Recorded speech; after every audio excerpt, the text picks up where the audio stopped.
안녕하세요. 리뉴학원 강서관에서 화곡고와 광역여고를 담당하고 있는 이서아 강사입니다. 우선 저에 대한 간략한 소개는 학력과 이력도 있지만 무엇보다 중요한 내신 결과죠. 실적으로 이렇게 봐주시면 좋을 것 같고요. 고등학교 영어 내신에서 100점도 다소 배출했고, 그리고 이제 원래 잘하는 학생이 아닌 내신 3, 4등급이었던 학생들조차 1, 2등급으로 성적 상승을 이끌어낸 그런 강사라고 봐주시면 좋을 것 같습니다.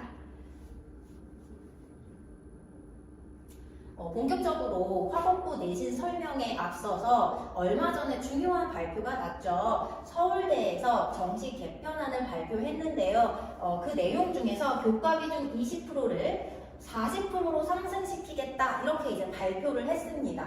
그렇다 보니 아무래도 서울대에서 앞장서서 진행을 시키면 다른 상위권 학교들도 그 기조를 따라가는 경향이 있기 때문에 정시에서 내신 영향력이 확대될 것이다, 이렇게 봐주시면 좋을 것 같고요. 그렇기 때문에 우리 정시파조차도 1학년에서부터 3학년 끝까지 내신을 챙겨야 합니다. 그래서 우리 화곡고 학생들이 그럼 어떻게 내신을 챙기면 될까? 이 내신과 관련된 설명을 본격적으로 드리자면, 우선 시험 범위 구성은 외부 부교재죠. 단원장 부교재와 모의고사와 교과서로 이렇게 이루어져 있고요. 출제 경향이나 난이도를 말씀드리자면, 전반적으로 화곡고 같은 경우에는 중에서 중상 정도로 봐주시면 될 것 같습니다. 그리고 항상 변함없이 객관식은 60점, 그리고 서술형이 40점으로 배점이 되고 있는데, 이 40점이 문항 개수가 8개예요. 그렇다 보니까 한 문항당 5점씩 그렇게 배점이 되기 때문에 사실 크죠. 감점 요소로서 크게 작용할 수 있는 부분이라고 보시면 좋을 것 같습니다. 그리고 이제 객관식에서 사실 중학교 시험 문제 같은 경우에는 원문 변형이 많지는 않은 편인데, 고등학교 내신답게 일부 원문 변형이 이루어지고요. 그렇기 때문에 중학교 때처럼 단순 암기로는 고득점이 불가능하다. 그리고 요약문이나 영작 배열, 어법, 지침, 추론과 같은 다양한 유형이 객관식이 아니라 서술형으로 또한 출제되고 있습니다. 근데 그 유형이 조건이 달리는데요. 어법 변형을 어법상 필요하다면 어법 변형을 하시오, 이런 식으로 조건이 주어지고 있기 때문에 학생 스스로가 종합적인 어법적 판단을 할 수 있어야 되는 그런 능력이 조금 필요합니다. 그래서 전반적으로 봤을 때 어법 부분이 비중이 조금 높다, 이렇게 봐주시면 될 것 같습니다. 영역별로 말씀드리자면, 단원장 같은 경우에는 작년 기준으로 말씀드리면 능률복합 고교 필수편으로 나왔고요. 보니까 이번 해도 동일하게 진행이 된다고 하네요. 자, 그래서 객관식 5문항이 항상 출제되고 있고, 배점 같은 경우에는 전체에서 15점 정도 그렇게 배점이 되고 있습니다. 결코 적지 않은 배점인 거고요. 그냥 단순하게 이 단어의 뜻이 뭐야, 이렇게 단편적으로 질문하는 것이 아니라 두 단어의 관계나 빈칸, 그리고 밑줄 친 단어의 쓰임 같은 것들을 질문을 하는 유형으로 출제가 되고 있고, 그렇기 때문에 그냥 표제어만 외우면 안 되고 표제어, 반의어, 유의어, 파생어, 예문까지 꼼꼼하게 모두 숙지할 필요가 있습니다. 다음으로 보시면 모의고사. 우리 시험 범위 중에서 가장 비율이 높아요. 배점도 크고요. 거의 대부분 60% 이상 그렇게 배점이 주어지고 있고요. 모의고사 같은 경우에는 범위도 많다 보니 원문 변형이 조금 있는 편입니다. 지금 여기에 제가 적어놓은 건 좀 쉬운 그런 변형만 지금 우선 적어놨는데, 예를 들어서 however라는 연결사가 nevertheless로 바뀌어서 출제가 됐다던가, 접속부사 빈칸 문제로 내고 있는데 앞에 원래 접속부사가 없었어요. 근데 시험 문제에서는 for instance와 같은 맥락상 어울리는 접속부사를 넣어놓는다던가, 이러한 형태로 가벼운 원문 변형도 있고요. 서술형 형태에서도 원문 변형이 있는 편입니다. 그 부분은 일단 뒤에서 한번 언급을 하도록 하고요. 그래서 대다수가 헷갈려하는 포인트는 아무래도 어법이 되겠죠. 그래서 빈칸 요약, 영작 유형에서 어법에 맞게 변형을 하시오라는 조건이 있기 때문에 종합적으로 어법적 지식이 필요하다. 그리고 교과서 같은 경우에는 아무래도 범위가 조금 적다 보니 4문항 정도 출제가 되고 있고 15점, 16점 요 정도에서 배점이 되고 있습니다. 여러 가지 유형으로, 일반적인 유형으로 그렇게 출제가 되고 있고요. 그래서 구체적으로 좀 말씀을 드리자면 이게 이제 지난번 시험이었고요. 지금 보시면 이 윗부분에 있는 부분은 아이들이 지문으로 공부를 한 부분이고요. 하단에 보시면 요약문으로 지금 제시가 되어지고 있습니다. 이 부분은 시험 문제를 내기 위해서 학교 선생님이 직접 구성하신 문장들인 거고요. 사실 내용 파악이 되면 이 하단의 요약문이 한국말로 되어 있을 때는 아이들이 하기가 쉽죠. 근데 이 부분 같은 경우에 빈칸을 뚫어 놓으면서 지문에서 관련된 어휘를 찾아 쓸 수 있어야 했고, 그리고 어법에 맞게 변형을 시킬 수 있어야 했기 때문에 감점의 요소가 조금 있었습니다. 그래서 1번 같은 경우에 보시면 의미적으로 봤을 때 이 reserve라는 동사가 필요했는데 이 동사를 그대로 가지고 올 수는 없죠. by라는 전치사가 있기 때문에 동명사의 형태로 reserving이라고 썼어야지 감점을 피할 수 있었고요. 3번 같은 경우에도 보시면 의미적으로 봤을 때 drive라는 의미가 필요했습니다. 근데 마찬가지로 전치사 뒤에 지금 위치하고 있기 때문에 명사 형태로 바꿔서 driving으로 들어갔어야 했습니다.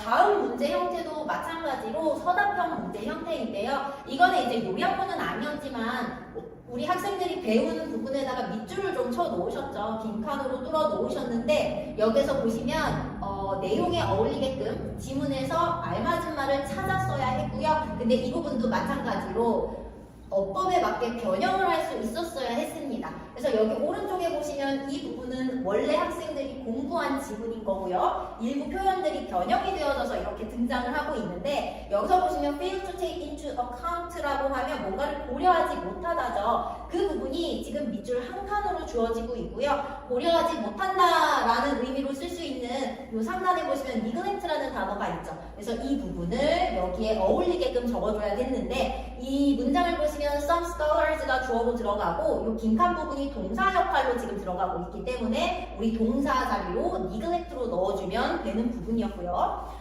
3번 같은 경우에도 보시면 여기 지금 원문에서는 뭔가를 충족하다라는 serve라는 단어를 가지고 표현이 되고 있었는데 우리 지문에서는 그 부분을 밑줄을 쳐놓고 있기 때문에 이 의미를 가질 수 있는 다른 단어를 찾아야 했죠. 그래서 여기 윗부분에 보시면 meeting이라고 등장하고 있는데 이 meet라는 건 뭔가를 충족하다라는 의미로 쓸 수 있습니다. 그래서 얘도 보시면 이 단어를 가지고 올 때 대시라는 접속사를 기준으로 해서 our final product 주어 자리죠. 그래서 동사 형태로 들어가야 했고 product로 단수로 들어가고 있기 때문에 밑에 s를 붙여서 투일치까지 진행을 해야 했던 그런 문제였습니다. 그래서 이제 시험 대비 전략을 간단하게 영역별로 말씀을 드리자면 어휘 같은 경우에는 앞서서 말씀드린 것처럼 꼼꼼하게 봐야 합니다. 그냥 단순하게 표제어를 묻는 거 아니고요. 뭐 파생어, 예문, 반여, 유효 다 암기할 수 있어야 하겠고요. 독해 같은 경우에 중학교 시험이 아니죠. 그렇기 때문에 단순 암기에서는 이제 벗어나야 하고요. 구조적인 독해를 할 수 있어야 되고 이걸 통해서 내용 이해를 깊게 해야 하고 흐름 파악을 할 수 있어야 합니다. 어법 같은 경우에는 그냥 단편적으로 단어 단위에다가 밑줄을 쳐놓으면 아이들이 그래도 어법 문제 그래도 좀 풀어봤잖아요. 그렇기 때문에 판단을 할 수 있어요. 근데 그걸 좀 넘어서서 스스로 어법상 올바르게 변형을 할 수 있어야 됩니다. 그래야지 서술형에서 점수를 확보할 수 있고요. 그렇게 훈련할 필요가 있다. 이렇게 봐주시면 되겠습니다. 그래서 구체적으로 영역별로 제가 어떤 식으로 아이들을 대비시키고 있는지 그렇게 좀 보여드리자면 어휘 같은 경우에는 제 입으로 말씀드리기 조금 민망하지만 직접 만든 고퀄리티 자료를 제공하고 있고요. 그리고 테스트 같은 경우에도 당연히 한 번 정도는 모든 전체적인 내용을 돌려야 되지만 범위가 너무 많아요. 범위가 너무 많기 때문에 아이들이 주로 틀리는 거 그리고 제가 봤을 때 아이들이 헷갈려 할 만한 것 그런 것들을 선별적으로 반복 테스트를 시키고 있습니다. 그래서 여기 이제 보시면 뭐 유반이요 이런 걸 묻는다거나 아니면 뭐 예문을 묻는다거나 이 부분 같은 경우에는 화법고에서 실제로 출제하고 있는 유형을 그대로 따다가 제가 시험 범위에 맞춰서 이렇게 문제를 제작해서 아이들을 훈련시키고 있는 시험지인 거고요. 그 다음에 어법 영작 같은 부분에 있어서는 학교별 심화 테스트가 좀 필요합니다. 그래서 앞서서 이야기 드렸던 것처럼 어법이 아이들이 가장 틀리기 쉬운 부분이잖아요. 서술형에서도 적용이 되어져야 되고 객관식에서도 적용이 되어져야 되기 때문에 그냥 단순하게 밑줄 한 단위로 그렇게 질문하는 것이 아니라 밑줄을 안 줍니다. 심화 테스트로 연습을 시키는 거죠. 그래서 이런 식으로 스스로 좀 판단을 해볼 수 있게끔 훈련을 시키고 있고요. 영작 같은 경우에도 화법고에서 좋아하는 영작의 유형은 배열 형태고요. 간혹 가다가 단어를 추가하실 수도 있을 수 있지만 그것보다 더 많은 조건은 어형 변화, 어법적으로 네가 올바르게 바꿔봐 이런 것들을 요구하고 계시기 때문에 이 부분도 제가 직접 만들어서 테스트로 훈련을 시키고 있습니다. 그리고 어떻게 보면 제가 아이들을 시험 대비시키는 데 있어서 킥이라고 볼 수 있겠는데요. 저는 이제 리뷰 테스트와 자체 제작 동영 모의고사를 진행하고 있습니다. 그래서 리뷰 테스트 같은 경우에는 뭐 여러 가지 유형이 있겠지만 그 중에서도 우선적으로 말씀드리고 싶은 건 제가 화법고 유형에 맞춰서 시험 유형을 그대로 따다가 복습 테스트를 이렇게 보게 하고 있고요. 만약에 이제 전년도의 기출에 당해년도의 시험 범위랑 이제 겹치는 부분이 좀 있다면 그 기출까지 뽑아가지고 이렇게 대비를 시키고 있습니다. 그 다음에 가장 반응이 좋았던 자체 제작 동영 모의고사고요. 이것 같은 경우에 작년 시험지에서 나온 유형을 그대로 따다가 이번 시험 범위에 적용을 시켜서 이렇게 테스트로 연습을 시키고 있습니다. 그래서 이 부분 같은 경우에는 시험 대비 기간 동안 2회 정도 그렇게 진행을 하고 있기 때문에 아이들이 본인이 어느 부분이 부족한지 그런 것들을 확인할 수 있고 저도 마찬가지로 아이들한테 있어서 어느 부분이 지금 부족하고 추가적으로 어떤 부분이 공부가 필요한지 확인하는 데 있어서 큰 도움이 되고 있고요. 이 부분의 성적 같은 경우에는 학부모님들한테도 이렇게 문자 전송을 드리고 있습니다. 마지막으로 이제 드리고 싶은 말은 얼마 전에 지금 현재 화국고 3학년 제 제자고요. 이렇게 이제 연락이 왔습니다.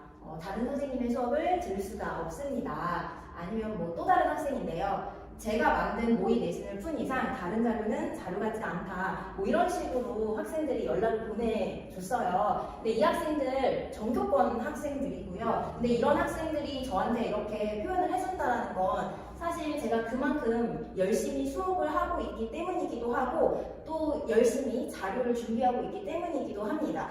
그래서 마지막으로 저희 이제 화국고 1학년 앞으로 들어올 학생들한테도 수준 높은 강의와 수준 높은 자료 그리고 수준 높은 관리력으로 잘 이끌어 나가보도록 하겠습니다. 감사합니다.